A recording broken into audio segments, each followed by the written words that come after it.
Bueno, chicos, entonces hoy vamos a hablar del embarazo molar, ¿no? De la enfermedad trofoblástica gestacional, ¿no? Vamos, empecemos por favor, siguiente. Bueno, entonces tenemos que hablar que, perdón un minuto, hay mucha bulla.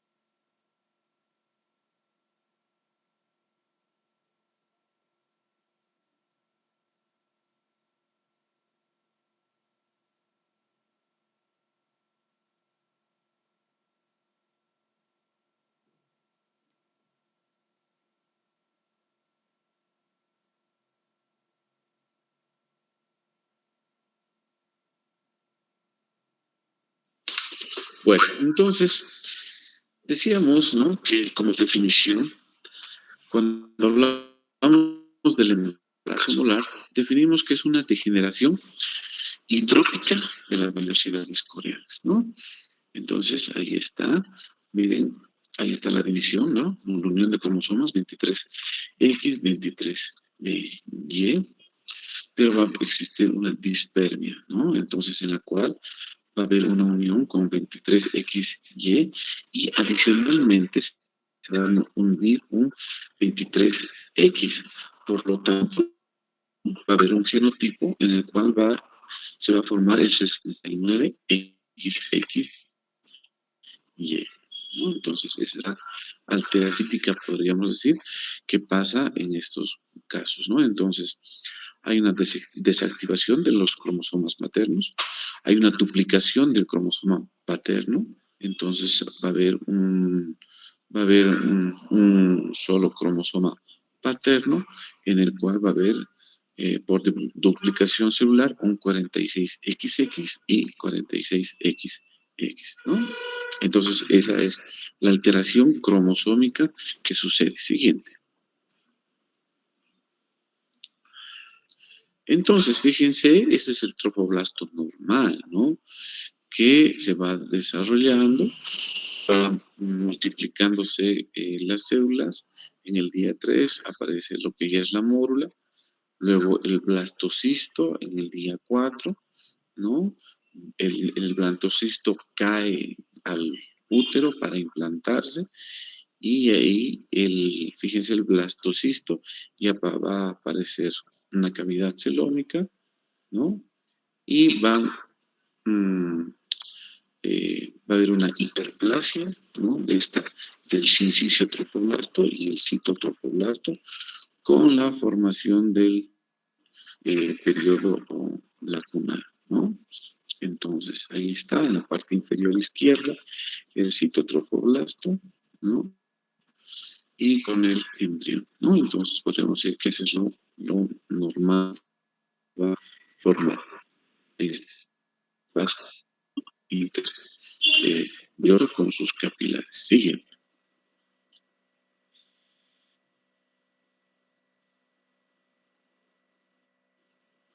Sí, eso.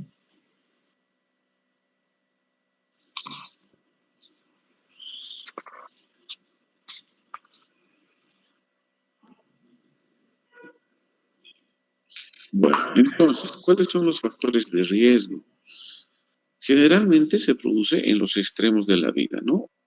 Unos jovencitos o muy mayores, ¿no?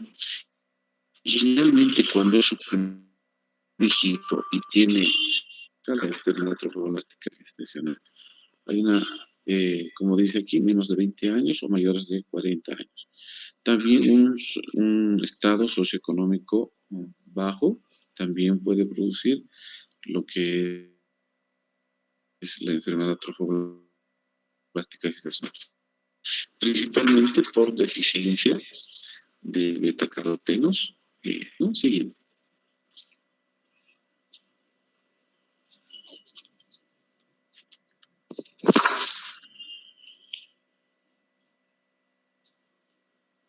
Siguiente, Diana.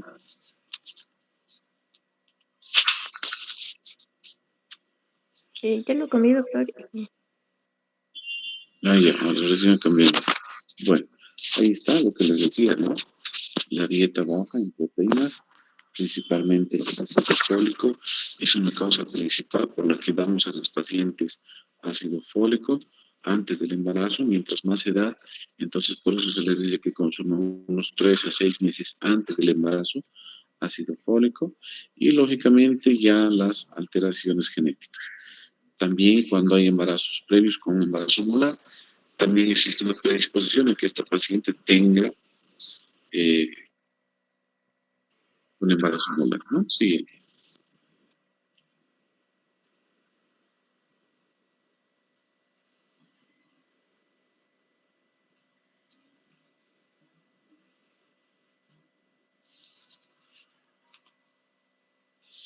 Bueno, entonces vamos a clasificar, ¿no? La clasificación. Tenemos aquí las lesiones molares, tenemos la mola hidatiforme, la completa, la parcial y la invasora. Y luego ya tenemos las enfermedades trofoblásticas persistentes que no están clasificadas dentro de las molares, como el coriocarcinoma, el tumor de sitio placentario, y el, el tumor trofoblástico epiteloide. Sí.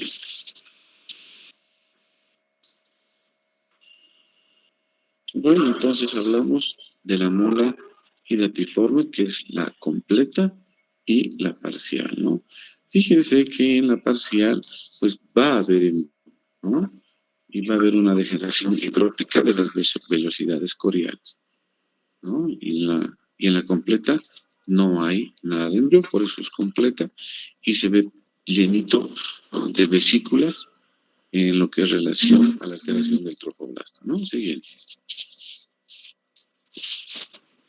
Entonces, ¿cómo vamos a ver una mola completa? Entonces, va a haber, como les decía, histológicamente va a haber una degeneración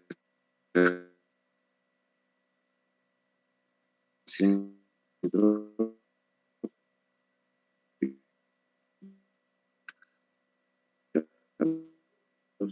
Z, ¿no? Eso es lo que nos da la mola completa. Siguiente.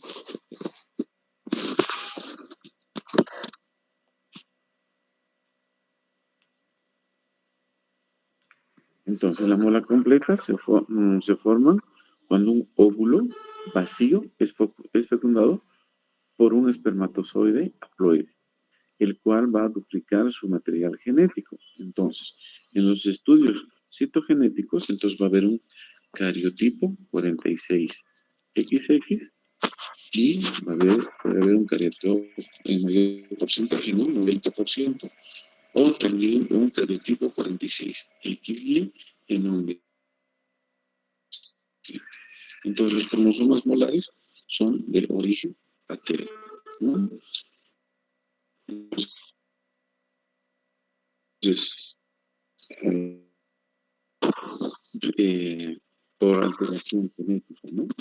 Y una dispermia diandrica. Siguiente.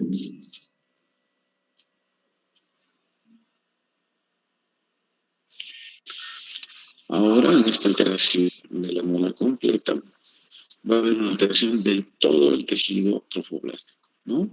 Entonces va a haber una proliferación excesiva del citotrofoblasto y del sincicio trofoblasto, en el cual hay una hiperplasia total de las células, una multiplicación anárquica del trofoblástico. Entonces, y estas velocidades coriales van a estar en forma de cisternas.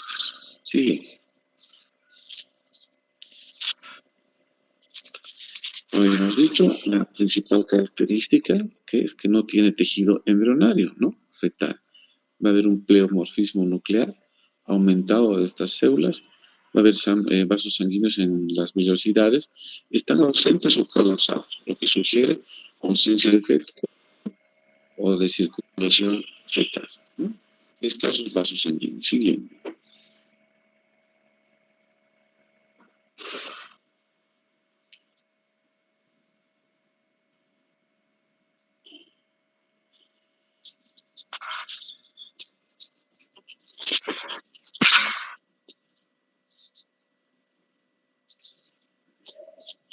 ¿Cuál es la manifestación clínica? ¿No? Entonces, en un 84% de estas pacientes nos van a referir hemorragia genital, ¿no? Y por lo cual nosotros podríamos confundir con una amenaza de aborto, ¿no? Pero aquí lo que vamos a ver es los que nos va a ayudar a hacer el diagnóstico, pues es el examen ginecológico, ¿no? Entonces ya va a haber una separación del tejido molar con la decidua, ¿no?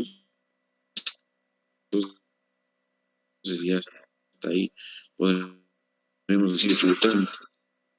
Esta vez esta multiplicación de estas células del trofoblasto van aumentando, ¿no? Y el útero se hace mucho más grande, ¿no? Siguiente. Entonces, como les decía, nos va a confundir por la hemorragia genital, nos puede confundir con una amenaza de aborto. Y además que estos pacientes también presentan náuseas y vómitos, ¿no? Que también nos pueden hacer confundir con una hiperemesis gravídica. Pero cuando hacemos el examen ginecológico, cuando hacemos el tacto bimanual, entonces vamos a determinar que hay un aumento exagerado de la altura del útero, ¿no? Con respecto a la edad gestacional. El paciente está con embarazo de 12 semanas. Nosotros sacamos con nuestro disquito, digamos, 10 semanas, el útero debería medir 10 centímetros, ¿no? Pero como está con esta enfermedad trofoblástica gestacional, entonces el útero va a medir 15 centímetros, ¿no? Entonces no hay relación. Entonces,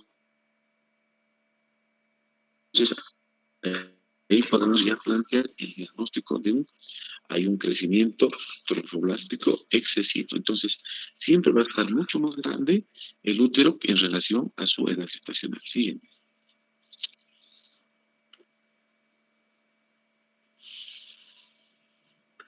También esta patología se va a asociar con preeclampsia, ¿no? En el 27% de los pacientes con mola completa se relacionan con estados de preeclampsia y es muy raro que se presente con eclampsia, o sea, con convulsiones, ¿no? Más que todo solamente con elevación de la presión arterial. Entonces, como les decía, hay un tamaño excesivo del útero, ¿no? Es muy alto el útero para la edad gestacional y cuando pedimos las concentraciones de la fracción beta de la gonadotrofina, de la hormona gonadotrofina coriónica, nos sale que están muy elevadas, altísimas. No se relaciona con la edad gestacional. Otro dato importante para llegar al diagnóstico de un embarazo molar, ¿no? Entonces, cuando presentan convulsiones en el primer trimestre, tendríamos que descartar un embarazo molar, ¿no? Porque la eclampsia generalmente se presenta después de las 22 semanas, o sea, en la segunda del embarazo, y no así en la primera mitad del embarazo, donde se podría deber a esta patología de un embarazo molar, ¿no? Sí.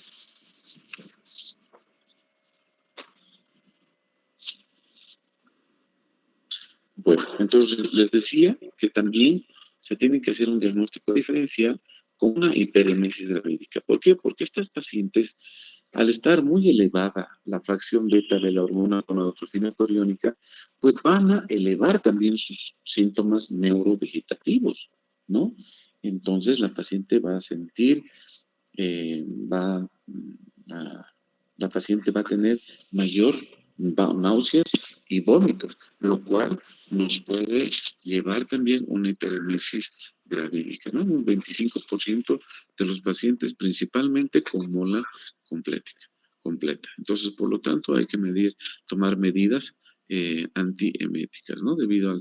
Y como les decía, para el diagnóstico, clave, ¿no? Útero de mayor tamaño y con concentraciones altas de la fracción beta de la hormona gonadotrofina coriónica. Siguiente.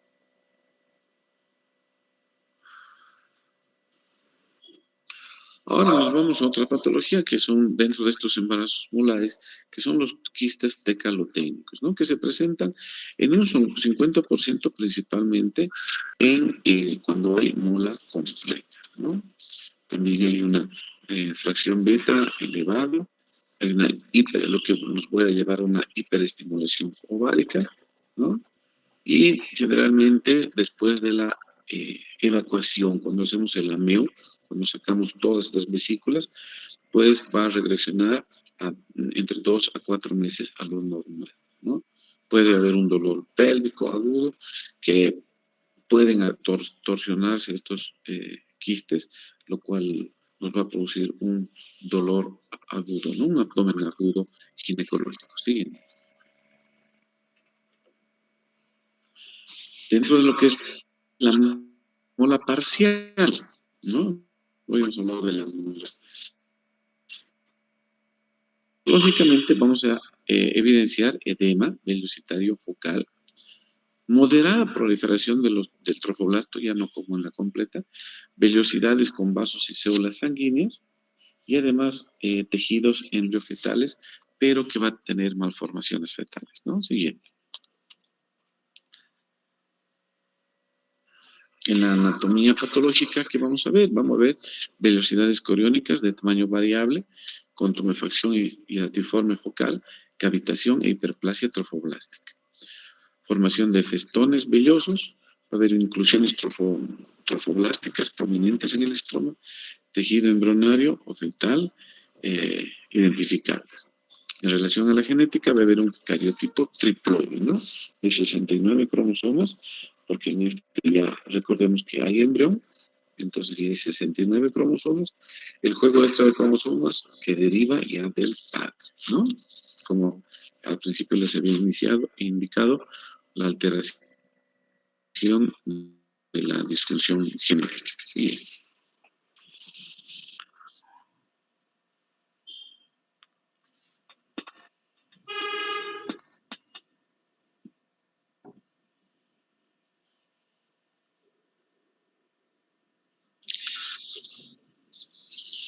Siguiente. ¿Cuál es la clínica de esta mola parcial?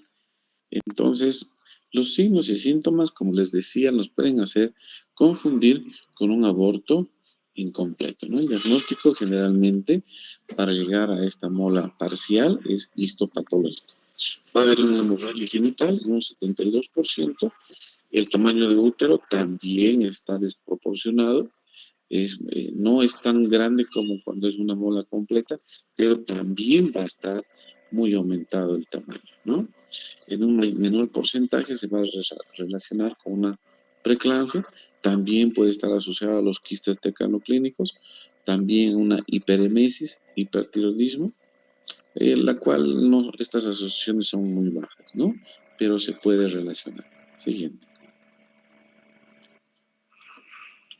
Entonces, la evolución natural, ¿no? Entonces, una post-evacuación, puede existir una invasión uterina local de este tejido en un 15% de los pacientes, inclusive ya puede llegar una metástasis, un 4%, ¿no?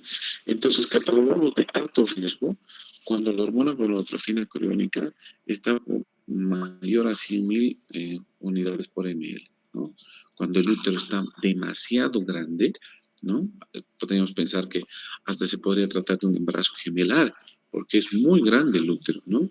Entonces es muy, muy riesgoso cuando es una mola completa. También se pueden presentar quistes tecalotínicos mayor a 6 centímetros y también generalmente se presenta en pacientes mayores de 40 años. ¿Sí?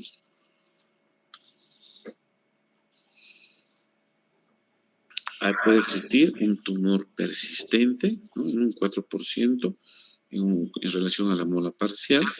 La quimioterapia es curativa de estos pacientes y además no van a tener una característica clínica distinta, ¿no? Más el diagnóstico y su control es eh, con anatomía patológica, ¿no? Sí.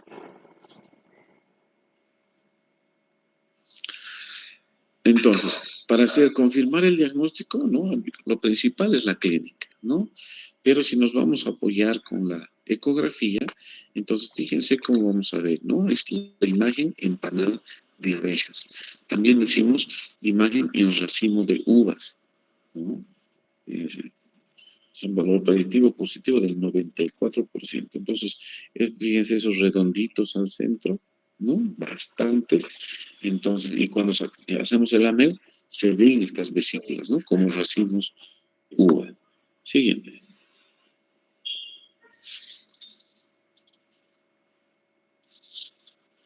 Entonces ahí que dice, la incompleta, ¿no? Espacios quísticos focales en los tejidos placentarios, hay aumento del diámetro transversal del saco gestacional cuando se encuentran ambos criterios, ¿no? Entonces, el valor predictivo es del 90%.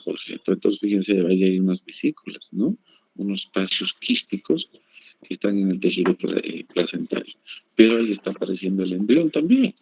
Entonces, esto es una mola incompleta, con embrión y esos racimos de uva o imágenes empanadas de abejas en relación a la placenta, ¿no? Siguiente. Antropoblasto. Entonces, lo principal es, pues, estabilizar hemodinámicamente a la paciente. Generalmente, a veces estas pacientes ya llegan choqueadas, ¿no? Con estas eliminaciones de retiramos su ropa interior y podemos evidenciar bastante la eliminación de estas vesículas, ¿no? Y estas pacientes generalmente se choquean más rápido que un aborto incompleto, ¿no? Porque el útero, como estaba tan grande, se vacía, ese útero queda hipotónico, ¿no? Y comienza a sangrar la paciente. Es difícil controlar esto. Entonces, por eso que la tenemos un, yo estoy haciendo el ameo y el otro compañero me lo está preparando el ameo. Entonces yo saco el ameo, le entrego y me da el otro listito. Y el otro desarma el ameo, lo bota el tejido, ¿no? A la riñonera y me lo vuelve a armar y yo estoy terminando. O sea, por eso decimos, a dos manos hay que hacer rápido. Aquí no podemos tardar porque estas pacientes sangran bastante y se descompensa, ¿no? Entonces, para eso tenemos que tener un hemograma completo, pruebas de coagulación, fundamental, porque si está alterado su coagulograma, ese paciente puede fallecer, ¿no? Entonces hay que tener la prueba de la función renal, hepática, tenemos que hacer una radiografía de tórax, porque habíamos dicho que en un 4% puede existir metástasis, entonces ya tenemos que descartar también una posible patología invasora de esta enfermedad molar, ¿no? Muy bien. Entonces, y otra cosa fundamental que está acá, que no está, perdón, que tenemos que añadir, es que tenemos que tener la fracción cuantitativa, no cualitativa, cuantitativa de la fracción beta de la hormona gonadotrofina coriónica. O sea, ¿a qué me refiero? Es que, por ejemplo, un test de embarazo, la hormona gonadotrofina coriónica nos reporta positivo o negativo, ¿no ve? Eso es cualitativo. Pero nosotros para realizar la evacuación necesitamos un resultado cuantitativo, es decir, que nos diga en números cuánto está. Y ahí vamos a ver que está elevadísimo, ¿no? ¿Y por qué es necesario? Porque cuando la paciente venga a sus controles, le vamos a volver a pedir esta fracción beta cuantitativa y esta tiene que ir reduciendo, porque si no reduce, es de mal pronóstico, ¿no? Entonces, lo que les enseñamos, ¿no? Cuando está menor de 12 centímetros el útero, vamos a hacer un ameo, ¿no? Por aspiración. Pero si es mayor a 12 centímetros, no nos va a hacer abrir la cánula y se va a salir la presión de la jeringa de ameo, entonces no se, es más complicado. Entonces, por lo tanto, si es mayor a 12 centímetros, tenemos que realizar un legrado, ¿no? Siguiente. Entonces, si es mayor a 12 centímetros, entonces mejor hacemos un legrado. Tenemos que tener lista nuestra vía periférica para administrar oxitocina, ¿no? Para utilizar como útero tónico. A veces, cuando la paciente viene, hacemos el diagnóstico, pero no está sangrando o poquito, nosotros tenemos que realizar la maduración cervical, ¿no? Y para eso vamos a utilizar el misoprostol, que podemos utilizar entre 200 y 400 microgramos vía vaginal o sublingual para maduración del cervix, ¿no? Y posteriormente realizar la evacuación, ¿no? Entonces, luego vamos a hacer el AMEU, ¿no? Cuando es menor a 12 centímetros. Máximo un fondo de 14 podemos hacer el AMEU, pero es mucho más difícil. Mejor es solamente hasta 12 centímetros, ¿ya? Y si es mayor a 12 o 14, ya vamos a usar el legrado. Siguiente. A veces en estas pacientes, pues como les decía, ¿no? Es muy difícil producir la contracción del útero, ¿no? Entonces queda como una pelota, como un bladder, ¿no? Y no contrae. Entonces esa paciente se va a desangrar y puede fallecer. Entonces, en estos casos, ¿qué hay que hacer? Como dice la imagen, entonces hay que hacer una histerectomía. Hay que sacar todo el útero, ¿no? Y esto se presenta generalmente en mujeres de 40 años, ¿no? Lo positivo es que ya estaría resuelta su vida obstétrica, ¿no? Generalmente vamos a preservar los anexos, o sea, no hay por qué tocar los ovarios, ¿no? No hay por qué tocarlos, solamente se saca el útero, ¿no? Y además, si hacemos esta histerectomía, va a reducir el riesgo de secuela postmolar maligna que se podría presentar y va a presentar un riesgo residual entre 3 al 5%. Sigue.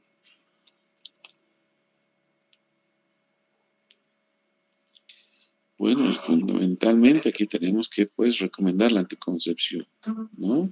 Y hacer un periodo de vigilancia. Como les había dicho, tenemos que pedir controles por consulta externa de la fracción beta de la hormona gonadotropina-coriónica. No es recomendable el DIU porque es un útero todavía que está friable, ¿no? Se recomiendan anticonceptivos hormonales, orales o puede ser los inyectables. Los anticonceptivos hormonales no aumentan el riesgo de una enfermedad trofoblástica postmolar, o sea, que posteriormente se vuelva a presentar una enfermedad trofoblástica, ¿no? Sí.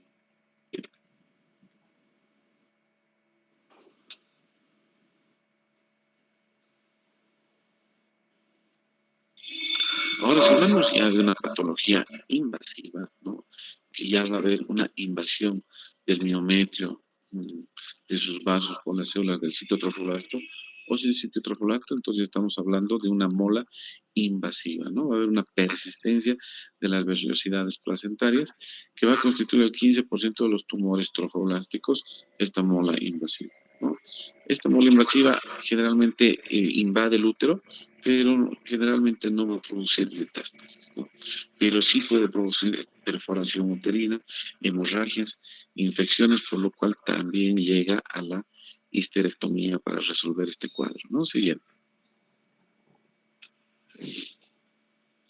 El coriocarcinoma. Histológicamente va a haber una hiperproliferación del trofoblasto, ausencia del patrón vellositario, va a haber una necrosis y hemorragia. Siguiente. Va a haber una neoplasia epitelial pura, proliferación atípica del cito y del sincicio trofoblástico.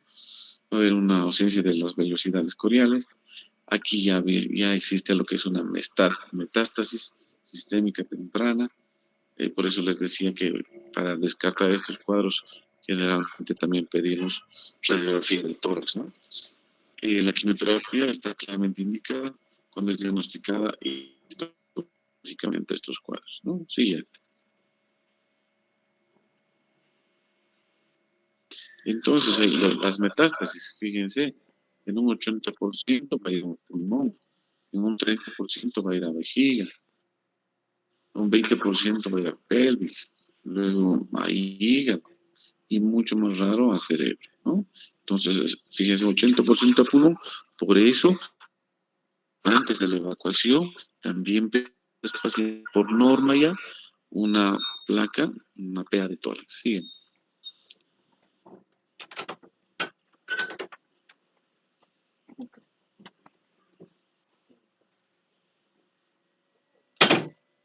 El diagnóstico diferencial, pues, va a depender si hay metástasis o no a los órganos vecinos, porque ya puede haber obstrucción biliar, puede haber un coriocarcinoma ovárico, un cáncer.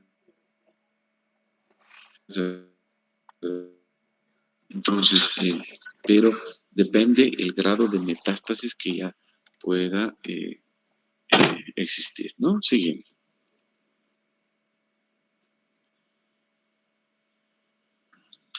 Y para finalizar, lo que les decía, ¿no? Vamos a citar a nuestra paciente y vamos a pedirle controles de la hormona gonadotrofina coriónica, una fracción en beta que sea cuantitativa, con números. Entonces, fíjense, a las 5 semanas post evacuación, ¿cuánto ya tiene que bajar?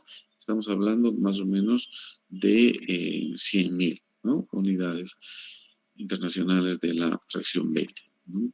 Fíjense, a las 10 semanas ya tendría que estar más o menos en 100,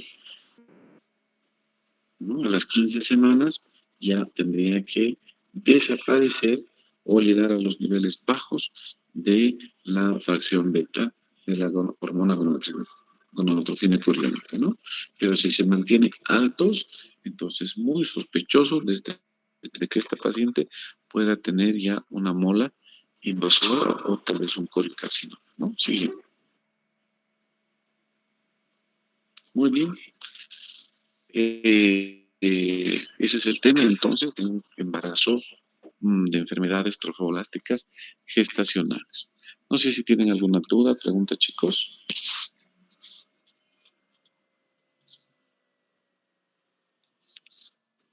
Bueno, si no hay ninguna duda, pregunta, entonces gracias por su atención, chicos, y nos vemos en la siguiente clase. ¿Ya? Chao, chicos. Hasta luego, doctor. Gracias. Muchas gracias. Gracias, doctor.